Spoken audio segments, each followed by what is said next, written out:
विश्व के कोने कोने में YouTube के माध्यम से हमें गुरु मानकर वैदिक परंपरा में आगे बढ़ने वाले ज्योतिष, कर्मकांड, वेद, उपनिषद, मेरे प्रिय शिष्य, आपने काफ़ी कुछ सुना, काफ़ी कुछ सीखा और काफ़ी कुछ आगे भी बढ़ गए हैं। आज मुझे बहुत आनंद है। क्यों आनंद है मालूम है? क्योंकि आज ऐसा काम हुआ है, जब कोई गुंडा कोई बड़ी वारदात कर देता है और जीत जाता है, बहुत खुश होता है।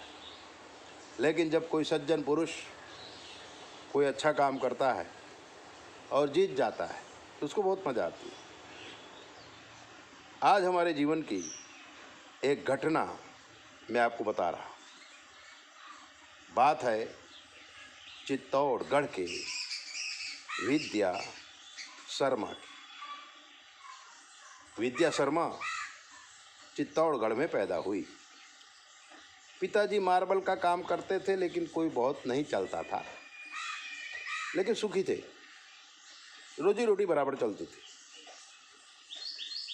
उनकी एक लड़की थी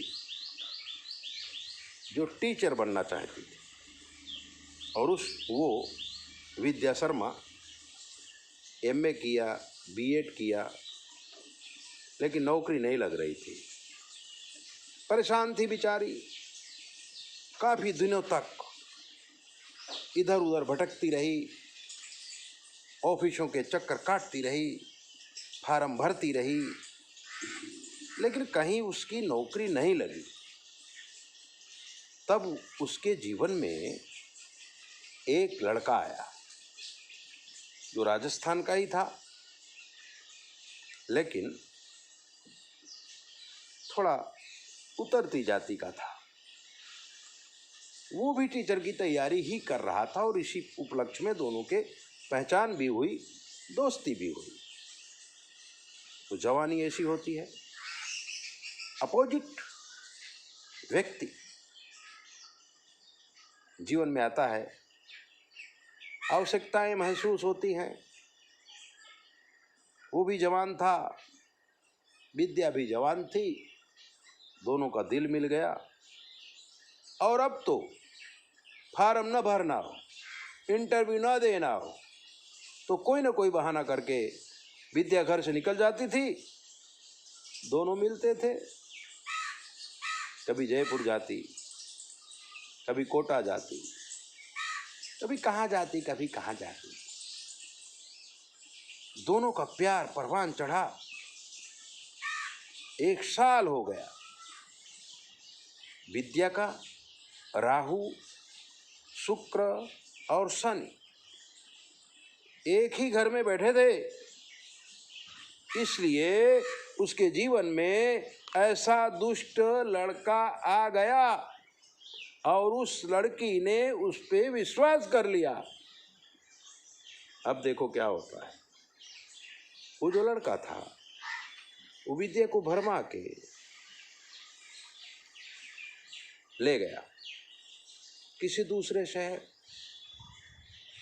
और वहां उसने अपने 5-7 दोस्तों को भी बुला रखा था। दारू की पार्टी हुई और विद्या शर्मा को नोच डाला। तार तार हो गई विद्या शर्मा, दिमाग पागल हो गया। उसी हालत में छोड़कर वो लोग चले गए। विद्या शर्मा को होश आया, बीवल हो गई, रोती रही, रोती रही, रोती रही। अपने आप को संभालते हुए किसी तरह घर पहुंची। घर वालों को कुछ बताया नहीं और घर वालों ने कुछ पूछा भी नहीं। 10-15 दिन हुए। अब ना वो टीचर बनना चाहती थी, ना वो पैसा कमाना चाहती थी, वो जीवन को समझना चाहती थी। YouTube के माध्यम से हमें मिली, काफ़ी वीडियो देखे, फिर फ़ोन किया, गुरुजी मैं आपकी अपनी कुंडली दिखाना चाहती हूँ। हमने उसकी कुंडली का अध्ययन किया, उससे थोड़ी बातें की, उसके ग्रहों के विषय में बताया, तो विद्या शर्मा रोने लगी। रोते रोते उसको हम पे इतना विश्वास आ गया, उसने अपनी कहानी हमें सुनाई, हमारे भी आंख में पानी आ गया। मनुष्य राक्षस होता जा रहा है, जिसको प्यार करता है उसी को नोच डालता है। ये मानव है राक्षस। हमने उससे कहा, बेटा आगे क्या करना चाहती हो? उसने कहा, गुरुजी अब मैंने टीचर बनना चाहती हूँ।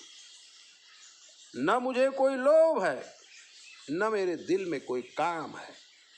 मैं चाहती हूँ कि आप जो अध्यात्म की बातें करते हैं उस अध्यात्म में मैं जाऊं और कुछ करूं। मैंने कहा ठीक है। मैंने फोन पर ही आध्यात्म में प्रवेशिक मंत्र दिया और वो जपने लगी। जपते जपते उसका तेज बढ़ गया। उसने अपने ऊपर के वस्त्र तो रंग लिए, लेकिन नीचे जींस ही पहनती थी वो,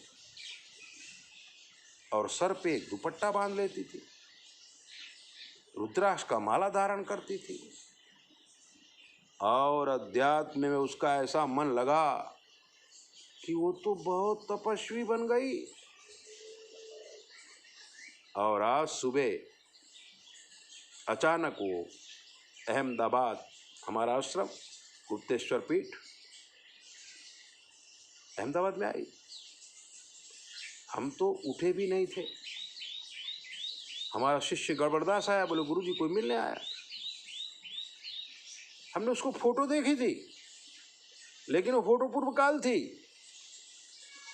जींस पहने हुए, ऊपर भगवा वस्त्र, सर पे साफा, गले में माला, अप्रतिम तेज। हमने उसको देखा और पूछा, कहाँ से आए हो, किसने भेजा है? उसने कहा, गुरुजी मैं आपकी शिष्या विद्या शर्मा। अरे मैंने कहा, 3 महीने में तुम्हारा चेहरा बदल गया है, तुम्हारा रहन सहन बदल गया है, तुम्हारा ड्रेस बदल गया है, चंपल भी तुम कपड़े के पहने हो, पूरी योग नहीं लग रही हो। उसने कहा, हाँ गुरुजी, आपके द्वारा दिया हुआ मंत्र मैं सतत करती थी, भोजन भी सूक्ष्म लेती थी, और अंदर से आवाज आई कि अब आपके दर्शन करना जरूरी है और आगे की विद्या के विषय में जानना जरूरी है। मैं